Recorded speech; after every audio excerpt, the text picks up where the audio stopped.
भगवान की बातें इस YouTube चैनल पर आपका स्वागत है।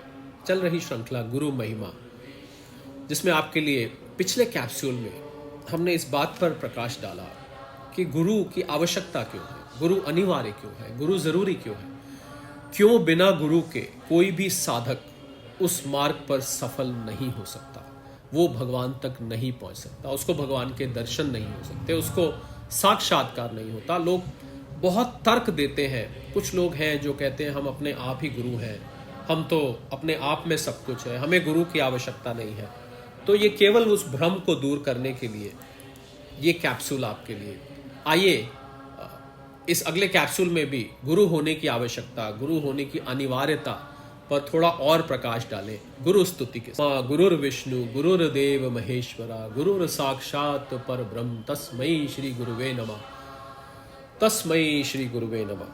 तो पिछले कैप्सूल में बात कर रहे थे कि कुछ लोग गुरु को नहीं मानते, गुरु शिष्य परंपरा को नहीं मानते, पर जब उनको अपने अंदर से लगने लगता है, ऐसा लगने लगता है कि हमें कुछ प्राप्त हो गया, तो खुद गुरु बनना चाहते हैं। ये कैसी विडंबना है। जो व्यक्ति गुरु को मानता ही नहीं, गुरु शिष्य परंपरा को नहीं मानता, गुरुत्व को नहीं मानता, वो स्वयं गुरु बनने की उसके अंदर इच्छा जागृत हो जाती है, तो ये तो बड़ा कॉन्ट्रडिक्शन हो गया, अपने आप से ही विरोध हो गया। तो गुरु बनने हेतु एक व्यक्ति के लिए उत्तम पहले शिष्य बनना अनिवार्य है। बिना शिष्य बने वो गुरु नहीं बन सकता। उसे उन कठिनाइयों, दुख, अनादर, आघातों तथा सच की परीक्षाओं से गुजरना ही पड़ेगा, जिनका सामना एक शिष्य को करना पड़ता है। उसे अपना अहंकार का उन्मूलन करना ही होगा तथा घास के एक तिनके के समान विनम्र बनना होगा, जो कि हवा के साथ हिलता डुलता रहता है। तभी वो गुरु के रूप में प्रस्फुटित हो सकता है, वरना नहीं हो सकता।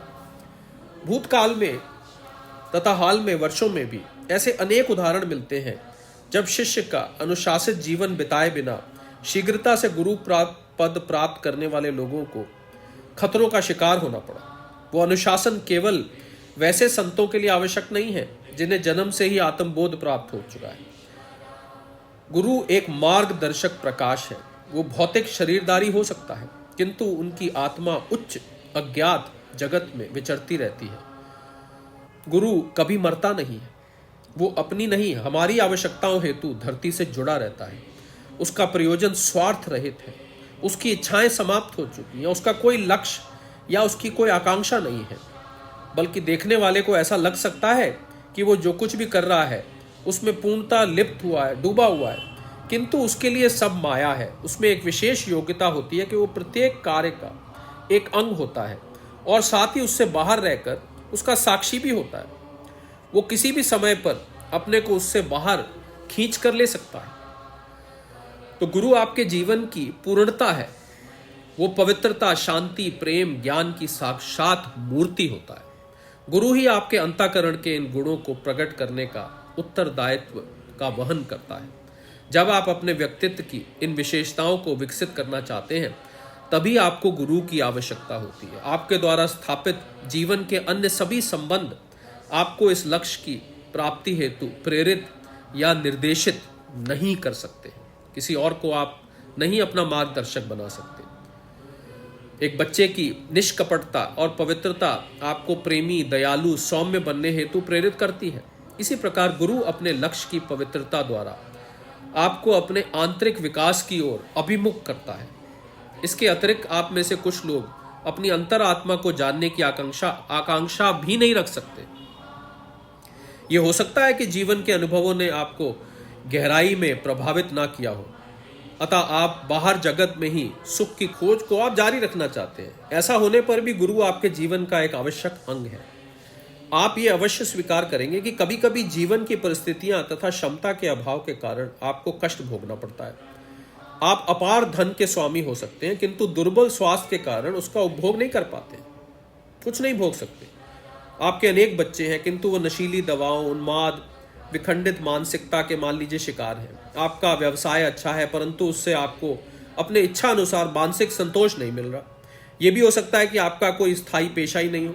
कभी कभी किसी बुरा चाहने वाले की अशुभ और नकारात्मक प्रभावों के कारण आपका परिवार संकट में पड़ जाता है। आप किसी भी दृष्टि से विचार करें, आपको लगता है कि आप जीवन की बाजी हार चुके हैं। इन कठिनाइयों से बच निकलने के लिए आपने प्रत्येक उपाय का प्रयोग किया, किंतु आपके सारे प्रयास व्यर्थ गए। आप चिकित्सकों तथा मनोचिकित्सकों की शरण में गए तथा अपनी तरफ से भी सभी प्रयास कर चुके, हार चुके। किंतु यदि आपकी समझ में यह आ जाए कि गुरु संपर्क इन संसारिक कलेशों का सरलतम उपाय है, तो आप अनेक कष्टों से अपने को बचा पाएंगे। भारत में लोग गुरु की शरण में केवल आध्यात्मिक ज्ञान के लिए नहीं जाते, वो ये अच्छी तरह जानते हैं कि गुरु जीवन की सारी कठिनाइयों में उनकी सहायता कर सकते हैं, अतः वो उनसे ठोस एवं स्थायी संबंध स्थापित करते हैं। गुरु आपकी व्यवहारिक तथा आध्यात्मिक समस्याओं के निदान हेतु हमेशा प्रस्तुत रहते हैं। वे आपकी बीमारी की चिकित्सा कर सकते हैं। यदि आपका परिवार अनिष्टकारी तत्वों की छाया में ग्रस्त है, तो उनके सकारात्मक प्रभाव से उसका निराकरण हो सकता है। आपके बच्चे आपकी सलाह की अवहेलना कर सकते हैं, किंतु वे गुरु की सलाह को अवश्य मानेंगे। यदि आप व्यवसाय संकट में हैं, तो तत्व संबंधी आसन खतरों के बारे में आप उनसे सलाह कर सकते हैं। गुरु का अस्तित्व इंद्रिय ज्ञान के क्षेत्र में नहीं होता, उन्हें ब्रह्म ज्ञान प्राप्त होता है और उनका यह ज्ञान स्थान और काल की सीमाओं से परे होता है। उन्होंने अपनी अंतर्दृष्टि की शक्ति विकसित कर ली, अतः वे आपके भूत, वर्तमान और भविष्य को जान सकते हैं, त्रिकालदर्शी हो जाते हैं। ईश्वरीय शक्ति उनके माध्यम से कार्य करती है। यही कारण है कि उनके सत्संग या संपर्क का परिणाम हमेशा ही शुभ होता है। उनकी सलाह सही और निर्णय ठोस होते हैं। आप पर आने वाले संकटों को अच्छी तरह जानते हैं। यदि आप उनसे सलाह लें तो समय से बहुत पूर्व ही आपको चेतावनी दे सकते हैं, किंतु उन्हें समझने के लिए आपको उनके शब्दों के प्रति ग्रहणशील होना होगा। आप उनसे ठोस और स्थायी संबंध स्थापित करने का प्रयास जरूर करें। ऐसा होने पर जब भी आपको उनकी आवश्यकता होगी, आपको उनकी सुरक्षा और मार्गदर्शन उसी क्षण प्राप्त होंगे। जीवन में आपकी कोई भी भूमिका हो, आप धनी हैं, गरीब हैं, सुखी हैं, दुखी हैं, स्वस्थ हैं, अस्वस्थ हैं, आपकी चेतना विकसित है, अविकसित है, आपकी शिक्षा के लिए गुरु के पास कुछ न कुछ जरूर है। उनके पास सभी लोगों के लिए एक ना एक संदेश है। जिस व्यक्ति ने कभी कठिनाइयों का अनुभव नहीं किया, वो भी अस्वीकार नहीं कर सकता कि उसके जीवन में भी असंतोष, निराशा और खालीपन की अनुभूति के क्षण नहीं आए हैं। वो ये कभी नहीं कह सकता। तो गुरु आपके जीवन की इस खालीपन को पूर्ति करता है। गुरु जानी जान होता है। गुरु आपके मन को अच्छी तरह जानता है, अंदर तक जानता है, और आपके मन के अनुसार ही आपको इलाज बताता है। आपके मन के अनुसार ही, आपकी बुद्धि के अनुसार ही, आपकी सांसारिक परिस्थितियों के अनुसार ही आपका मार्गदर्शन करता है। तो आज भगवान की बातें इस YouTube चैनल में इतना ही रखेंगे।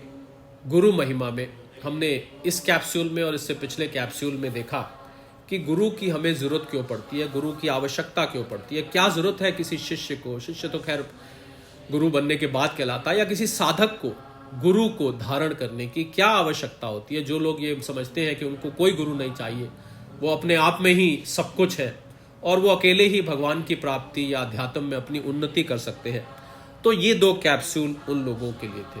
अगले कैप्सूल में, गुरु महिमा में, हम प्रकाश डालेंगे कि गुरु को आप कैसे प्राप्त करें। क्या आप प्राप्त कर सकते हैं या गुरु आपको ढूंढता है? कैसे आप गुरु तक पहुंच सकते हैं? अगले कैप्सूल में इस बात को उठाएंगे। तब तक के लिए सादर प्रणाम।